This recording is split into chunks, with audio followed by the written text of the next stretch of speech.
Doctor Rashmi, आता आपल्या rapid fire खेळायचं आहे. मी तुम्हाला क्वेश्चन्स विचारेन, तुम्हाला पटकन त्याचा आन्सर द्यायचा आहे. ओके. IVF की नैसर्गिक गर्भधारणा? नैसर्गिक गर्भधारणा, नॅचरल कन्सेप्शन ऑफ कोर्स.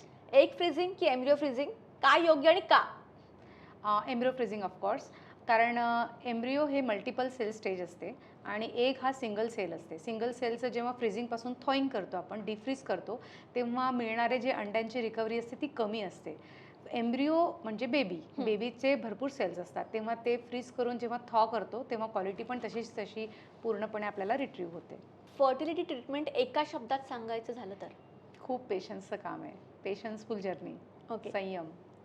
पेशंट्सना तुम्ही नेहमी देत असणारा एक सल्ला, महत्त्वाचा सल्ला? Stay hopeful and stay positive. कुठल्याही प्रकारच्या नैराश्याला बळी पडू नका. IVF बद्दलचा सगळ्यात मोठा गैरसमज? की IVF पेनफुल आहे. अजिबात पेनफुल नसतं. आणि अजून एक गैरसमज आहे की IVFमध्ये बाळ स्वतःचं असतं का?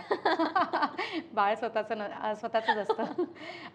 अजून एक गैरसमज आहे IVFचा की IVF झाल्यावर बेड रेस्ट करावी लागते का? तर अजिबात नाही. ती नॉर्मल प्रेग्नन्सीज असते. ट्रीटमेंट दरम्यान सगळ्यात समाधान देणारा क्षण कोणता असतो? हो, माय फेवरेट वन. पेशंट जेव्हा फोन करून सांगतात की डॉक्टर, आज माझी प्रेग्नन्सी टेस्ट करण्याचा दिवस होता आणि तुम्ही मला टेस्ट करायला सांगितली होती आणि मी फार अधीर होते, पटकन सांग नंबर, काय किती नंबर होता. सो द बीटा एसची value, that's something very exciting for me. आणि खूप आनंदाचा क्षण असतो जेव्हा मुली एकदम आनंदाने मला फोन करतात. त्यांच्या आवाजातच ते कळतं की ती पॉझिटिव्ह न्यूज देणार आहे मला. डॉक्टर रश्मी, तुम्ही रोबोटिक सर्जन आहात. सो IVF प्रक्रिया तुम्हाला जास्त आवडते की रोबोटिक प्रक्रिया? दोन्ही माझे आवडीचेच आहेत.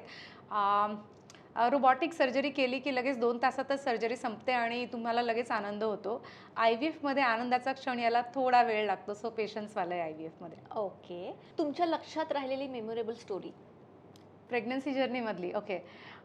तशा बऱ्याच आहेत स्टोरीज, पण एक आहे जी मला खूप लक्षात राहते. एक मँगलोरचं कपल होतं, साऊथ इंडियाचं, आणि त्यांचे 3 प्रेग्नन्सीज बॅक टू बॅक फेल झाल्या होत्या. म्हणजे प्रेग्नन्सी राहिल्या होत्या पण त्या मिसकॅरी होत होत्या आणि त्यांना टाका टाकायचं ऑपरेशन केलं होतं. खालून, तुम्ही ऐकलं असेल, खालून टाका टाकायचं ऑपरेशन असतं गर्भपिशवीला, आणि ते देखील फेल झालं होतं. पेशंट माझ्याकडे ब्लिडिंग म्हणून आली होती. तिचं ॲबॉर्शन मीच कंप्लीट केलं, पण जेव्हा आम्ही सर्जिकली कंप्लीट केलं तेव्हा लक्षात आलं की तिचं सर्विक्स पूर्ण फाटलेलं होतं because of second time failure with the cervical सर्कलाज, जे आतली टाका होतो.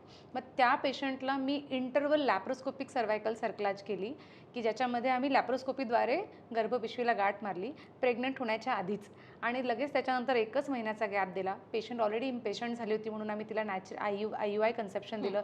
पहिल्याच IUIमध्ये ती प्रेग्नंट झाली आणि त्याच्यानंतर जे डिलिव्हरी झाल्यावर तिला इतका आनंद झाला आहे. सो दिस इज खूपच मला मेमोरेबल राहिलेला ही एक प्रेग्नन्सी आहे. ओके.